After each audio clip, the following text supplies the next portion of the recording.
Quelle est la place des femmes en sciences aujourd'hui? La situation s'est bien sûr améliorée depuis les dernières décennies, mais il reste encore un bout de chemin avant d'atteindre l'équité. Des statistiques montrent qu'il existe un grand écart entre les hommes et les femmes. Entre autres, que les hommes choisissent beaucoup plus de carrières scientifiques que les femmes. L'un des facteurs qui expliquerait cela serait un manque de modèles féminins pour les jeunes filles. Mais ce ne sont pas les modèles qui manquent. J'ai été, lors de ma formation, en contact avec plusieurs femmes chercheurs d'exception.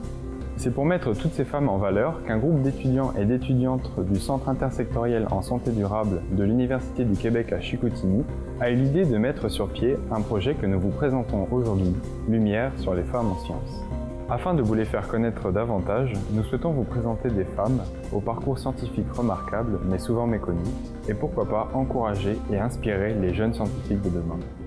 Dans chaque épisode, nous vous présenterons le portrait de 2 femmes de notre époque ou du passé, en plus de vous présenter une entrevue réalisée avec une chercheure travaillant actuellement au Saguenay-Lac-Saint-Jean.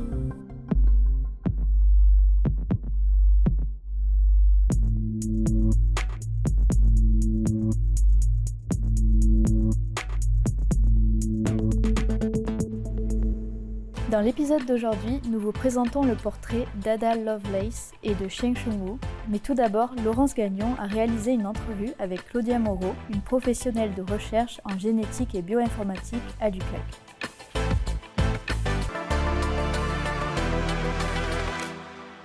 Tout d'abord, pouvez-vous nous décrire un peu votre cheminement scolaire?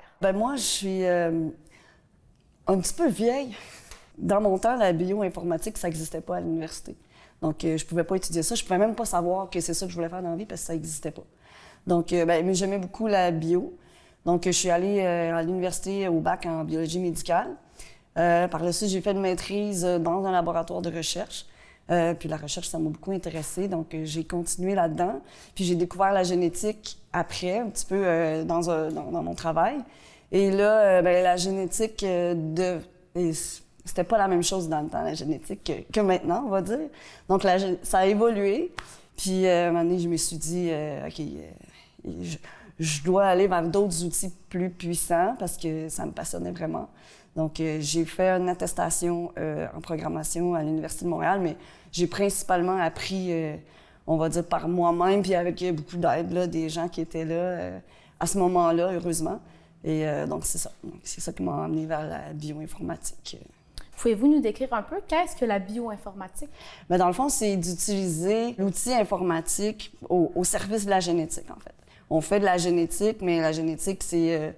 un génome, ça fait 3 milliards de paires de bases. Nous, on en a beaucoup de génomes, donc c'est très, très gros. Donc, on ne peut pas mettre ça dans Excel et travailler. Alors, on a besoin d'outils... il y a plusieurs programmes bioinformatiques qui existent. Il y a des serveurs aussi... Calcul Canada, des serveurs nationaux, qu'on doit apprendre à utiliser. Plusieurs, dans le fond, c'est Linux, R, Python. Donc, c'est un peu ça, mais au service de la génétique. C'est pas comme de la programmation pour n'importe quoi d'autre. C'est pour la génétique. La bio. Vous venez d'une région éloignée. Est-ce que cela a été un obstacle pour vous durant vos études à l'université? Il n'y avait pas d'université dans ma région, en effet. Donc, j'ai comme un peu toujours su que j'allais partir pour étudier. Et en fait, en réalité, mon premier patron, un de mes premiers patrons qui m'a engagé à Montréal, dans le fond, il a dit « Moi, j'engage toujours des gens qui viennent de loin.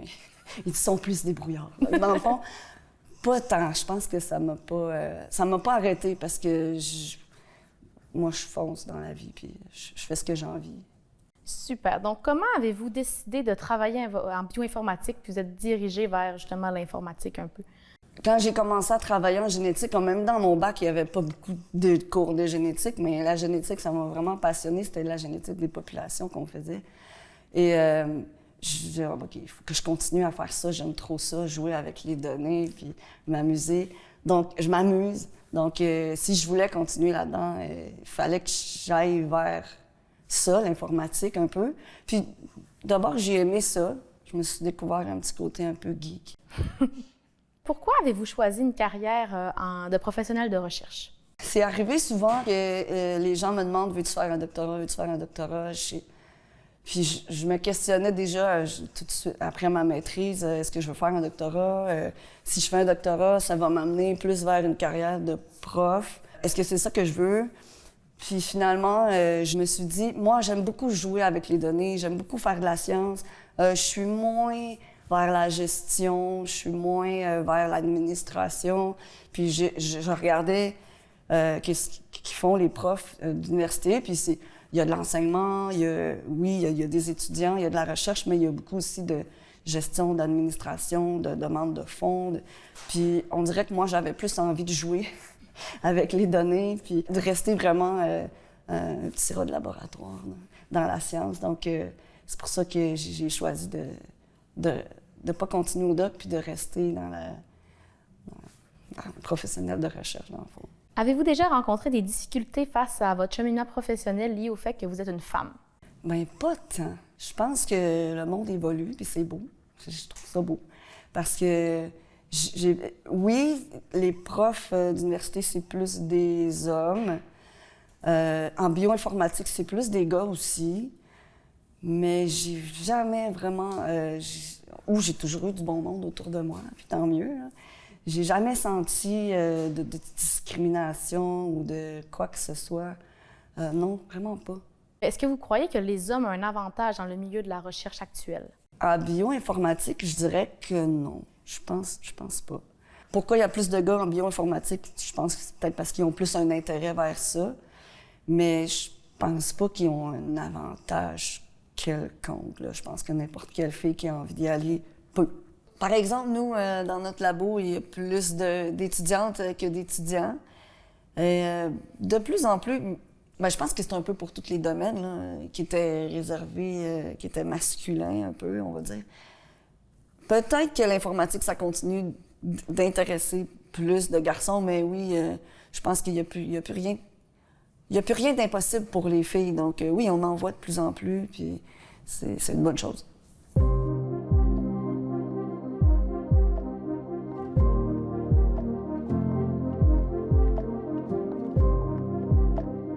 Ada Lovelace est une grande mathématicienne qui, en avance sur son temps, aurait développé le premier langage de programmation informatique.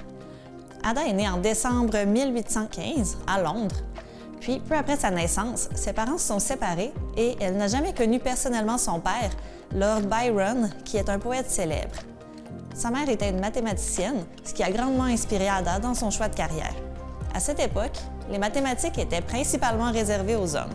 C'était inhabituel pour une jeune femme de la noblesse d'étudier les mathématiques et la science, mais grâce à sa mère, Ada a pu étudier ces disciplines avec des tuteurs.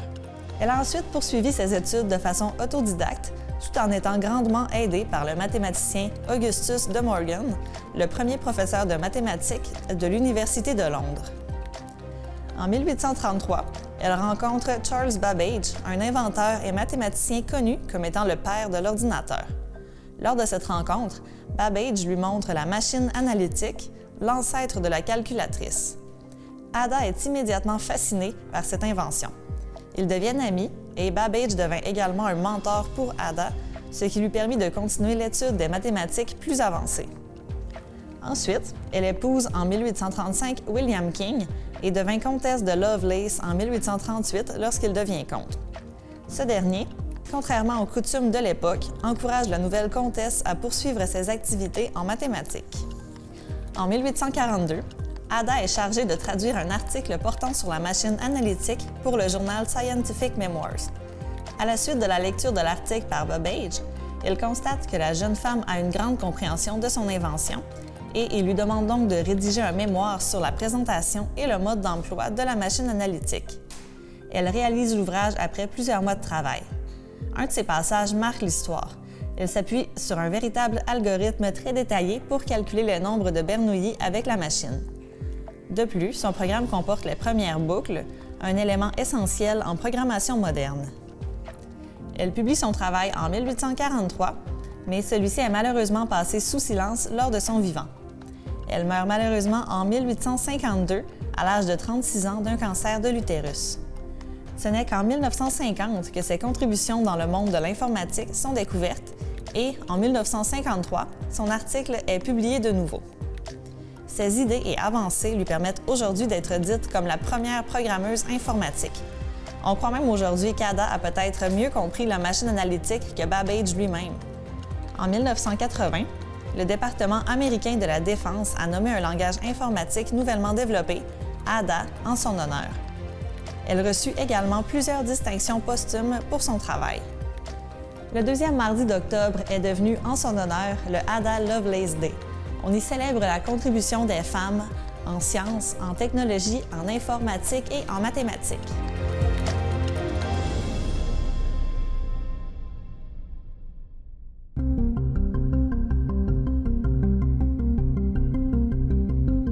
Pouvez-vous nous parler un peu de l'évolution de la bioinformatique? Donc, vous dites que ça n'existait pas avant jusqu'à aujourd'hui. Quand j'ai commencé à travailler, je vais peut-être dire mon âge un peu, en 2001, le premier génome n'était pas encore séquencé. On ne faisait pas des génomes complets à ce moment-là. Moi-même, j'étais dans un laboratoire humide encore et on séquençait chaque paire de bases une par une. On faisait ça sur quelques milliers de paires de bases dans un génome. Pour quelques milliers d'individus, on faisait ça manuellement. Chaque variant, on les faisait manuellement. Donc, on n'étudiait pas les 4 millions de variants du génome de quelqu'un.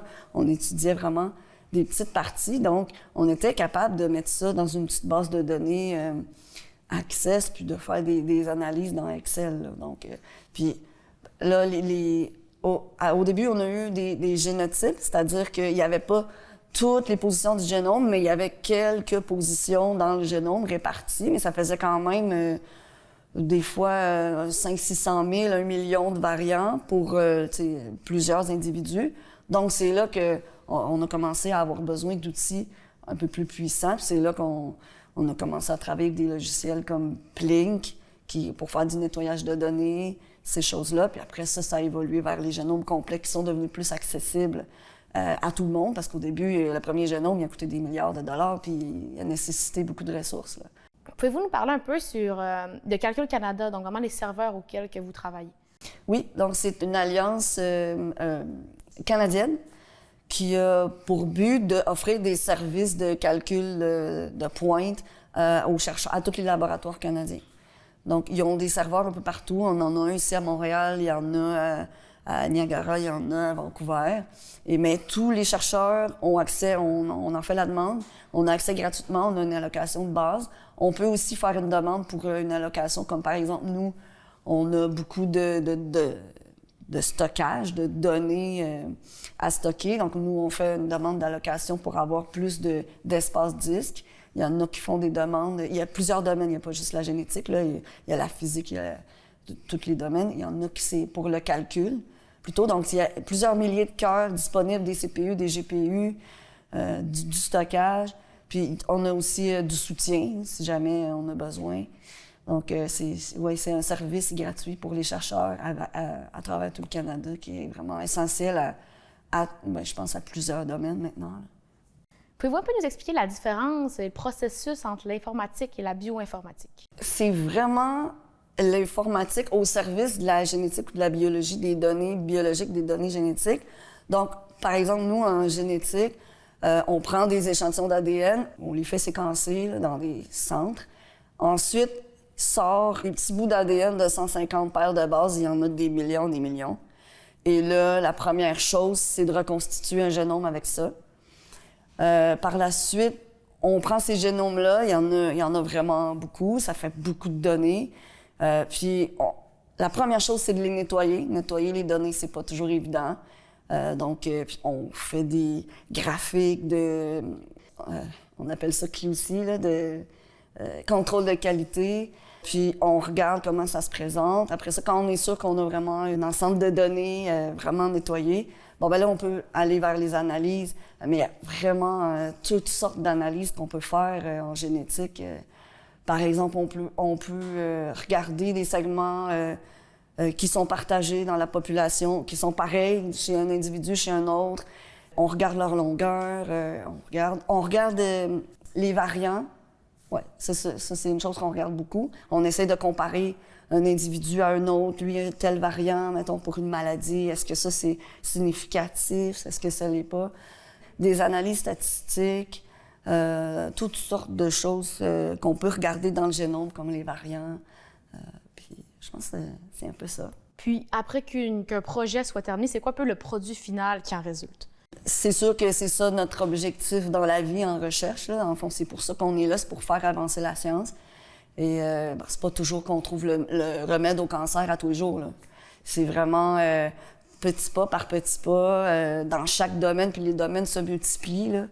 Là. Puis les connaissances avancent. Puis oui, fait que oui, il y a une grande partie de nos travaux, c'est de suivre la littérature, l'avancement des connaissances, mais aussi l'avancement des techniques. Qui va nous permettre d'aller chercher un peu plus dans nos génomes, de les comprendre un peu plus. Et oui, donc, ultimement, pour chaque projet, on écrit des articles scientifiques qu'on publie dans les journaux, qu'on partage, puis on va à des congrès pour partager ça aussi avec d'autres chercheurs. Pouvez-vous parler un peu plus de votre quotidien en tant que professionnel de recherche? Bien, je passe toute la journée en avant de mon ordi. Ça, c'est la première chose. Moi, j'ai mes projets à moi, que j'aime beaucoup. Dans le fond, je pose les questions, je fais les analyses, je fais la revue de littérature, j'écris les papiers, je soumets les papiers. Je fais pas ça tout seul, là, on le fait ensemble, mais moi, j'ai des projets que je m'occupe. Mais je m'occupe aussi des projets des étudiants dans le labo. Donc, quand ils ont des questions. On fait des réunions hebdomadaires. Donc, quand les étudiants ont des questions, on réfléchit tout le monde ensemble. Je guide leurs projets côté scientifique, côté technique. S'ils ont des problèmes, on en parle. J'aide aussi, dans le fond, le chercheur avec ses demandes de fonds, avec la poutine administrative. Pouvez-vous parler un petit peu de votre relation avec, justement, le directeur de recherche avec lequel vous travaillez? Ben oui, Simon et moi, on s'est rencontrés, dans le fond, à Montréal, parce que lui, il avait fait ses études postdoctorales où est-ce que moi, je travaillais, puis on avait des amis en commun, puis on se connaissait comme de réputation, puis on a un peu commencé à travailler ensemble. Moi, j'étais dans un autre labo, mais on s'est connus, puis on s'entend vraiment bien, puis pour moi, c'est très important. C'est pas tant une relation hiérarchique, quoique, je veux dire, théoriquement, c'est lui mon employeur. Mais je pense qu'on est les deux un peu pour gérer toutes les choses du labo. Lui, il a plus son enseignement, il a plus l'administration, moi, puis les étudiants. Moi, j'ai beaucoup les étudiants, les projets, la science. On a un peu chacun nos domaines, puis on est un peu au même niveau, même si, en théorie, c'est lui. Puis, moi, j'ai été chanceuse dans ma vie. J'ai toujours été traitée de cette façon-là. Là, jamais de niveau hiérarchique, tu fais ça, puis c'est point barre. Là, Puis d'ailleurs, ça donne bien parce que j'aime beaucoup ça, dire ma façon de penser. On était à Montréal, lui il est venu à Chicoutimi. Je me suis posé la question, est-ce que je veux? Mais moi, j'avais ma famille là-bas, j'avais mon conjoint qui avait déjà son emploi, on avait notre vie là-bas. Fait que je dis, on va essayer à distance. Puis aujourd'hui, c'était avant la pandémie quand même. Donc, on a installé nos outils collaboratifs, Slack et compagnie, puis on a commencé, puis on a dit, on va voir comment ça va. Puis ça se passe vraiment bien, je dirais. J'y parle à tous les jours. C'est comme si on était, c'est comme s'il était dans mon bureau à la maison. Et quand la pandémie est arrivée, en fin de compte, ça nous a un peu aidés dans le sens que nous, on était déjà habitués avec les outils collaboratifs. Puis, étant donné que tout le monde était obligé d'être confiné à la maison, nos étudiants, on les a accueillis cet été-là. Ça a presque pas paru. On n'a pas eu de ralentissement de travaux ni rien parce qu'on avait déjà cette expérience-là, lui et moi. Et il me demande toujours si je veux déménager à Chicoutimi. Quoique c'est vraiment une belle région, j'ai déjà habité ici. Ma vie est plutôt là-bas. Donc, je voudrais bien être à deux places en même temps, mais pour le moment, je pense que ça se passe vraiment bien.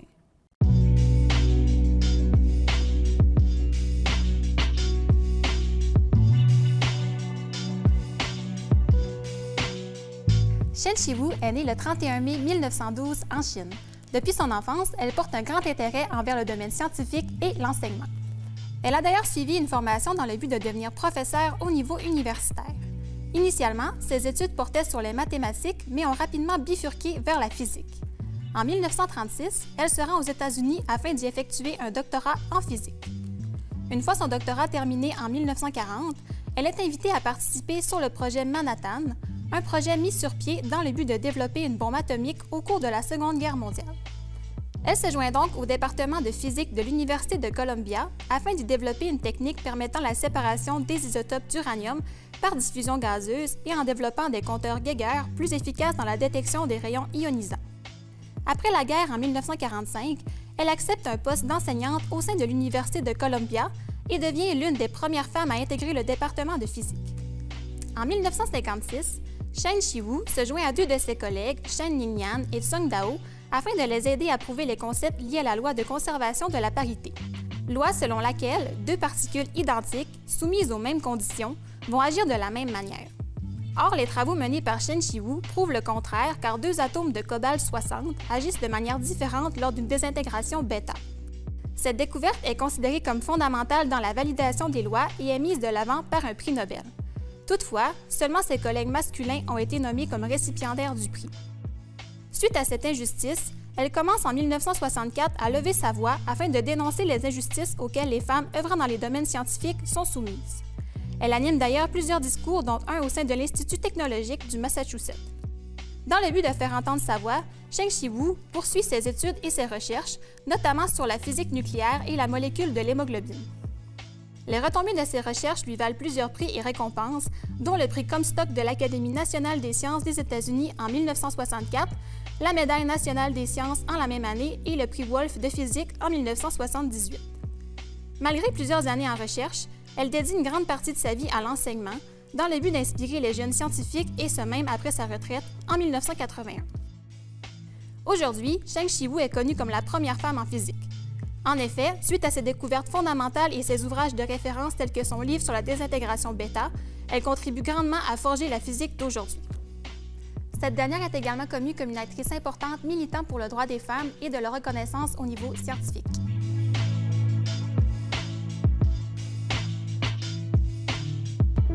Moi, j'ai été formée initialement à l'Institut de cardio-pneumologie de l'hôpital Laval, anciennement l'hôpital Laval, et j'ai été mis rapidement dans un contexte interdisciplinaire où il y avait des pneumologues, des cliniciens qui travaillaient avec des pathologistes, avec des gens en microbiologie, en biologie moléculaire, dans plein de disciplines, mais on comprend qu'on est dans le multidisciplinaire et non pas dans l'intersectoriel encore.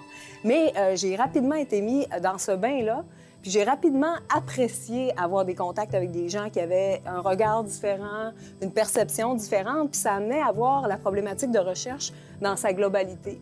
Après avoir eu ma chaire de recherche du Canada et l'avoir renouvelée, je regardais le milieu universitaire dans un petit établissement comme l'Université du Québec à Chicoutimi, puis je me disais de quelle façon on peut faire pour améliorer l'environnement, pour que ce soit plus facile pour les jeunes chercheurs qui arrivent en santé. Puis le bon moyen, bien, c'est un centre de recherche. C'est un effet structurant parce que ça te permet d'avoir du mentorat, d'aider les jeunes chercheurs, de pouvoir partager des ressources professionnelles ou des infrastructures.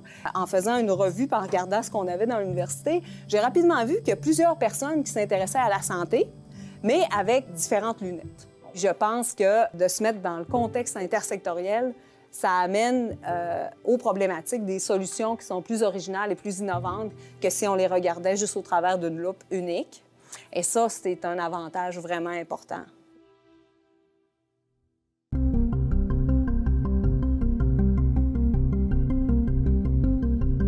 Comment envisagez-vous votre futur en bioinformatique? Bien, exactement comme maintenant. J'aime beaucoup ce que je fais, ça me passionne vraiment, tous les projets. Les étudiants, je l'avais pas tant fait avant, de m'occuper des étudiants, mais j'aime vraiment ça.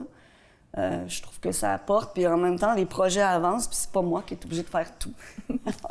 Alors, non, j'aime vraiment ça, comment ça fonctionne présentement. Et c'est sûr que ça donne une liberté aussi que je travaille toujours en télétravail. Mais je viens faire mon tour de temps en temps, puis ça fait de l'effervescence dans le labo, je pense. Puis, exactement comme maintenant. Quelle est, selon vous, votre plus grande réussite et votre plus grande fierté en carrière? J'ai peut-être eu de la chance, mais on m'a toujours donné la charge de projet. Parce qu'il y a différentes façons d'être professionnel de recherche dans un labo. On peut faire justement des tâches administratives ou dans un labo humide, ces choses-là. Moi, j'ai toujours eu la chance d'avoir mes projets à moi. Puis il y en a un qui a amené vers un article dans Science sur lequel j'étais première auteure. Fait que c'est quand même... je pense que c'est rare en tant que je suis chanceuse d'avoir eu ça. J'ai participé à plein vraiment de projets le fun, dont un, entre autres aussi, on a recruté la cohorte de référence du Québec. Et moi, j'ai participé beaucoup à toutes les étapes de ce projet-là. Puis cette cohorte-là, on a ramassé quelques centaines d'individus, qu'on a eu des données génétiques, des données généalogiques. Puis j'ai eu la chance de participer dans tous les aspects de ce projet-là. Puis on l'utilise encore aujourd'hui, même si je suis plus dans le labo où est-ce qu'on était quand je l'ai... Donc c'est ça. Je pense que tous les projets auxquels j'ai participé, ça me passionnait vraiment. Puis, mais l'article de Science... Puis, si on constate un petit peu, c'est quoi, qu'est-ce qu'en consiste la cohorte de référence du Québec? Donc, avec ces données génétiques-là, qu'est-ce que vous avez fait? Bien, c'est surtout la génétique des populations. Donc, bien, axé sur, bien, c'est, dans le fond, les gens qui provenaient des différentes régions du Québec. Donc, on a voulu qu'ils soient vraiment ancrés dans chaque région pour aller voir s'il y avait une diversité entre les régions québécoises. Donc, puis on a ramassé, dans le fond, l'ADN, bien, la salive, qu'on a extrait l'ADN, puis qu'on a des données génétiques maintenant.